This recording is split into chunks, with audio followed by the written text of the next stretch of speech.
धर्म बड़ा या लक्ष्मी। एक बार धर्म और लक्ष्मी जी में बात ही बात में बहस होने लगी। धर्म बोला मैं बड़ा हूँ और लक्ष्मी जी बोली मैं बड़ी हूँ। अब दोनों अपने अपने को बड़ा बता रहे थे, लेकिन जब कोई सही निर्णय नहीं निकला तो दोनों देवराज इंद्र के पास गए।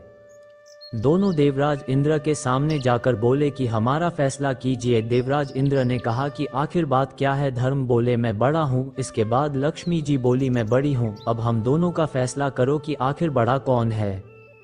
देवराज इंद्र दोनों की बात सुनकर बड़े परेशान हो गए। उन्होंने मन में सोचा कि यदि मैं लक्ष्मी जी को बड़ा बताता हूँ तो धर्म चला जाएगा, और यदि मैं धर्म को बड़ा बताता हूँ तो लक्ष्मी जी मुझसे रूठ कर चली जाएगी।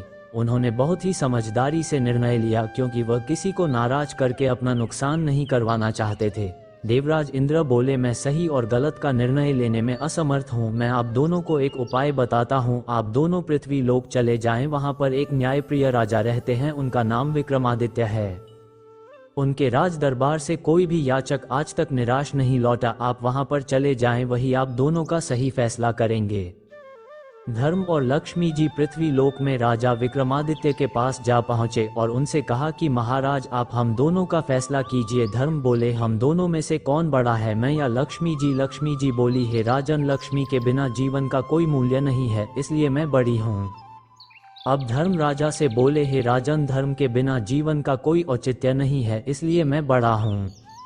राजा विक्रमादित्य ने अपने मन में सोचा कि फैसला तो बहुत ही कठिन है। यदि लक्ष्मी जी को बड़ा कहा तो धर्म चला जाएगा, और यदि धर्म चला गया तो सब कुछ बेकार हो जाएगा, और यदि धर्म को बड़ा कहा तो लक्ष्मी जी रूठ कर चली जाएगी। बहुत सोच समझकर उन्होंने फैसला लिया और कहा कि धर्म बड़ा है। ऐसा कहते ही उसी समय वहां से लक्ष्मी जी चली गई। अब विक्रमादित्य के पास से धीरे धीरे सब कुछ चला गया। विक्रमादित्य धीरे धीरे कंगाल हो गए। अब विक्रमादित्य को खाने के लिए भोजन मिलना भी दुर्लभ हो गया था। अब राजा विक्रमादित्य ने अपनी तलवार उठाई और अपने घोड़े पर सवार होकर अपनी बहन से मिलने के लिए चल दिए। जब राजा अपनी बहन के घर के नजदीक पहुंचे तो उनकी बहन के सैनिकों ने सूचना दी कि आपके भाई आ रहे हैं। बहन ने पूछा कैसे आ रहे हैं। उनके सैनिकों ने कहा कि वह फटे पुराने कपड़ों में आ रहे हैं। बहन ने सैनिकों से कहा कि मेरे भाई को घोड़ों के अस्तबल में ठहरा दो। सैनिक राजा विक्रमादित्य को अस्तबल में ले गए और उनको खाने के लिए सूखी रोटी दे दी। राजा समझ गए कि यह सब लक्ष्मी जी का खेल है, क्योंकि लक्ष्मी जी मुझसे रूठ गई है। राजा ने उस सूखी रोटी को जमीन में खड्डा खोदकर गाड़ दिया और वहां से बिना बताए चले गए। अगले दिन सुबह राजा अपने खास दोस्त के घर पहुंचे। दोस्त ने राजा का स्वागत किया और कमरे में बिठाया और खाने के लिए खाना दिया। राजा जब खाना खाने लगे तो उन्होंने देखा कि सामने खूंटी पर नौलखा हार टंगा हुआ है। जैसे जैसे राजा भोजन करते जा रहे थे वैसे वैसे ही खूंटी भी नौलखा हार को निगल रही थी। राजा समझ गए कि यह सब लक्ष्मी जी के रुठने के कारण ऐसा हो रहा है। जब राजा के दोस्त की पत्नी ने खूंटी से हार को गायब देखा तो उसने राजा पर चोरी का आरोप लगा दिया। राजा विक्रमादित्य ने अपनी सफाई में कुछ भी नहीं कहा, लेकिन राजा का दोस्त जानता था कि विक्रमादित्य चोरी नहीं कर सकते हैं। अब विक्रमादित्य वहां से चल पड़े और दूसरे राज्य में पहुंच गए। चलते चलते वह इतना थक गए कि एक पेड़ के नीचे विश्राम करने लगे और ठंडी ठंडी हवा के कारण राजा को नींद आ गई। उधर कुछ चोर राजा के खजाने से चोरी करके भाग रहे थे और राजा के सैनिक चोरों का पीछा कर रहे थे। सैनिकों के डर के मारे चोर चोरी का धन उसी पेड़ के नीचे रखकर भाग गए। सैनिक पीछा करते हुए उस पेड़ के पास पहुंचे और चोरी किया हुआ धन वहां पर रखा देखकर उन सैनिकों ने राजा विक्रमादित्य को चोर समझा और विक्रमादित्य को चोर समझकर राजा के सामने पेश किया गया। राजा ने कहा कि इसके दोनों हाथ और दोनों पैर काटकर बीच चौराहे पर छोड़ दो। जो भी इस अपराधी के पास से गुजरे वह 4-5 जूते मारकर निकले। अब जो भी वहां से गुजरता राजा विक्रमादित्य को जूते मारकर निकलता। अगले दिन विक्रमादित्य घायल अवस्था में पड़े हुए थे। तभी वहां से एक तेली जा रहा था। वह बहुत ही दयालु स्वभाव का था। वह विक्रमादित्य के पास रुका, परंतु उसने राजा को जूते नहीं मारे। विक्रमादित्य ने तेली से कहा कि भाई मेरे इन जख्मों पर थोड़ा सा तेल लगा दो जिससे मुझे मक्खियां नहीं काटे। तेली बोला एक तो मैंने तुम्हें जूते नहीं मारे और ऊपर से कह रहे हो कि थोड़ा सा तेल लगा दो। फिर उसने कुछ सोचकर राजा के घावों पर तेल लगा दिया और चला गया। उस दिन तेली के तेल की खूब बिक्री हुई। वह बहुत खुश हुआ और अपने घर आने पर उसकी पत्नी बोली आज बहुत ज्यादा खुश हो, क्या बात है। तेली ने अपनी पत्नी को सारी बात बताई। उस तेली ने कहा कि अपने बाल बच्चे भी नहीं है, उसे हम अपने घर ले आएंगे और उसकी सेवा करेंगे। तेली अगले दिन राजा के पास गया और कहने लगा कि हे राजन, मेरे कोई संतान नहीं है, इसलिए मैं उस अपराधी को अपने घर ले जाना चाहता हूँ। राजा को विक्रमादित्य की कोई जरूरत नहीं थी, तो राजा ने तेली से कहा कि ठीक है, तुम तुम्हारे घर ले जा सकते हो। तेली विक्रमादित्य को अपने घर ले आया। अब दोनों पति पत्नी विक्रमादित्य को अपना बच्चा समझकर प्यार करते और उनकी सेवा करने लगे, तो उनके दिन धीरे धीरे अच्छे से गुजरने लगे। उस राज्य के राजा के एक लड़की थी, वह बहुत ही बुद्धिमान थी। वह रात में सबके सो जाने के बाद दीपक राग गाती थी, जिससे महल और शहर के दियों को जलाती, और फिर जब वह रात को दिए बुझा देती तो विक्रमादित्य फिर से दीपक राग गाकर उन बुझे हुए दियों को जला देते। जब 2-3 दिन तक लगातार ऐसा हुआ तो राजकुमारी को विश्वास हो गया था कि इस राज्य में कहीं ना कहीं राजा विक्रमादित्य रहते हैं, क्योंकि दीपक राग गाने वाले कुछ ही लोग हैं, उनमें से राजा विक्रमादित्य सर्वश्रेष्ठ है। दूसरे दिन राजकुमारी ने राजा से कहा, पिताजी मुझे 100 घड़े तेल चाहिए। राजा ने तेली के घर सूचना भेजी। अब तेली परेशान हो गया कि एक दिन में 100 घड़े तेल निकालना तो नामुमकिन है। विक्रमादित्य बोले, पिताजी हो जाएगा, परेशान मत होइए, मैं आराम से कर लूंगा। तेली ने कहा कि तुम कैसे करोगे इतना काम। विक्रमादित्य ने कहा कि आप लोग आराम से जाकर सो जाए, सब हो जाएगा। दूसरे दिन तेली हैरान रह गया, क्योंकि वहां पर 100 घड़े तेल रखा हुआ था। इनको देखकर सभी आश्चर्यचकित रह गए। राजकुमारी बोली, पिताजी अब सब जगह मेरे स्वयंवर की सूचना भिजवा दीजिए। राजा ने वैसा ही किया। इधर विक्रमादित्य ने तेली से कहा कि पिताजी स्वयंवर में मैं भी जाऊंगा। तेली ने कहा, बेटा तुम्हारे न तो हाथ पैर है, न तुम चल फिर सकते हो, तुम अपंग हो, इसलिए तुम यहीं पर रहो। लेकिन विक्रमादित्य नहीं माने। तब तेली ने विक्रमादित्य को स्नान कराकर नए कपड़े पहनाकर स्वयंवर में दूर बिठा दिया। थोड़ी देर बाद जब सब राजा और राजकुमार आ गए तो राजकुमारी को अपनी पसंद का वर चुनने के लिए कहा गया। राजकुमारी ने उन लोगों में विक्रमादित्य को ढूंढना शुरू किया। उन राजाओं में राजकुमारी को कोई भी विक्रमादित्य नहीं लगा। तभी राजकुमारी की नज़र दूर बैठे अपंग आदमी पर पड़ी, तो विक्रमादित्य के मुख का तेज देखकर राजकुमारी समझ गई कि यही राजा विक्रमादित्य है। बस फिर क्या, राजकुमारी वरमाला लेकर उनकी ओर आगे बढ़ी और वरमाला विक्रमादित्य के गले में डाल दी। ये देखकर सब राजा और राजकुमार आश्चर्यचकित हो गए कि राजकुमारी ने ऐसा क्यों किया। उन्होंने सोचा कि राजकुमारी की तबीयत शायद खराब होगी, इसलिए राजकुमारी को थोड़ी देर बिठाया और पानी पिलाया गया और फिर वरमाला दी गई। वह दोबारा घूमती घूमती वहीं पर जा पहुंची और वरमाला विक्रमादित्य के गले में डाल दी। अब सब लोग समझ चुके थे कि राजकुमारी जानबूझकर उसके गले में वरमाला डाल रही है। राजकुमारी के भाई व भाभी बोले, कोई बात नहीं है, यह इस अपंग आदमी के साथ रहना चाहती है तो इसे इसके साथ भेज दो। अब राजकुमारी को राजमहल से विदा कर दिया।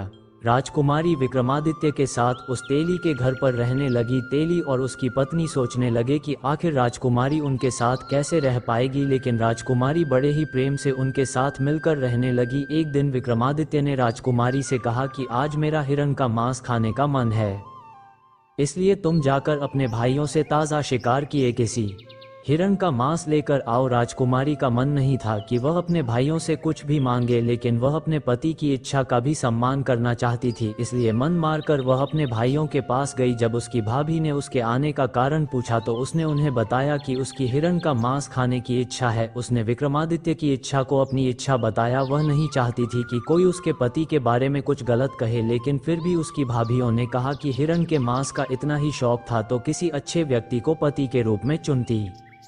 राजकुमारी उनकी यह बात सुनकर वापस आ गई। उसने सारी बात विक्रमादित्य को आकर बताई। विक्रमादित्य ने कहा कि कोई बात नहीं, तुम उनसे मेरी तलवार और घोड़ा मांग लाओ। राजकुमारी जब वापस जाने लगी तो विक्रमादित्य को याद आया। उन्होंने राजकुमारी को अपना एक रुमाल देते हुए कहा कि मेरी तलवार और घोड़ा कोई दिक्कत करे तो ये रुमाल उन्हें दिखा देना, वह चुपचाप आ जाएंगे।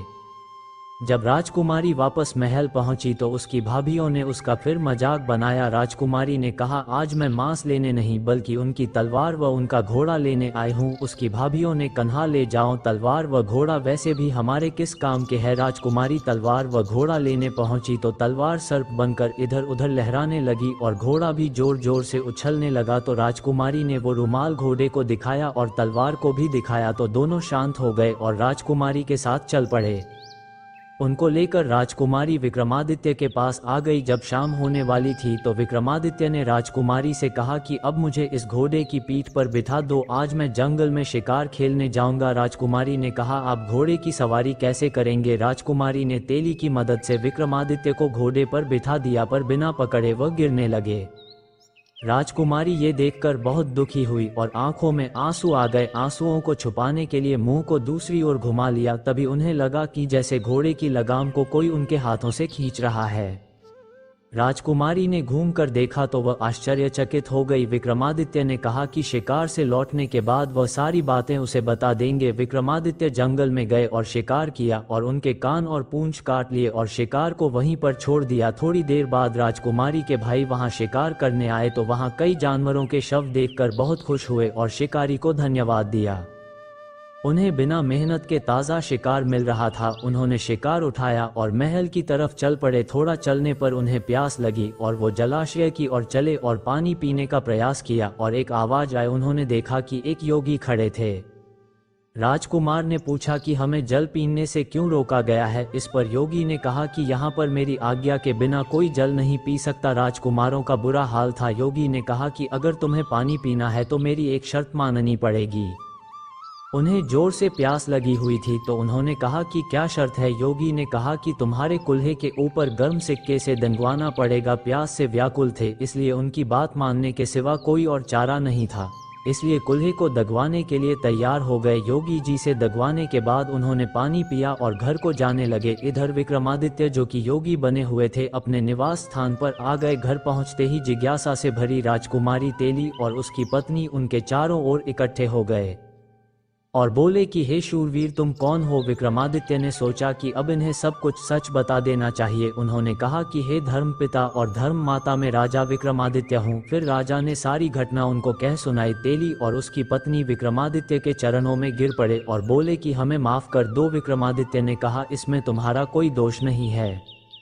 अगले दिन विक्रमादित्य ने राजकुमारी को फिर राजमहल में भेजा और कहा कि तुम्हारे भाइयों से शिकार मांग कर लाना और मना करें तो बोलना कि उन शिकार को केवल दिखा दे। जब वह शिकार दिखा दे तो उन्हें पूछना कि इनके कान और पूंछ कहाँ है। फिर राजा विक्रमादित्य ने जंगल की सारी घटना राजकुमारी को बता दी। राजा ने राजकुमारी को शिकार के कान पूंछ दिए और कहा कि तुम्हारे भाइयों को ये दिखा देना और मेरे बारे में बता देना।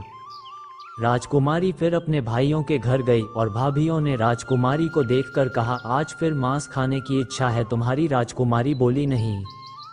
क्या भाइयों ने आज शिकार किया है? भाभियों ने कहा, हाँ। तो राजकुमारी ने कहा, मुझे दिखाओ। उन्होंने शिकार दिखाया। राजकुमारी ने कहा, इनके कान और पूंछ कहाँ है? अब उन्होंने देखा तो उनके कान और पूंछ नहीं थे। राजकुमारी ने वो कान पूंछ का थैला उनके सामने खाली कर दिया और राजकुमारी बोली, यह शिकार इन्होंने नहीं किया। राजकुमारी ने अपनी भाभियों से कहा कि इनको पूछो कि पानी पीने के लिए इन्होंने कौन सी शर्त पूरी की है।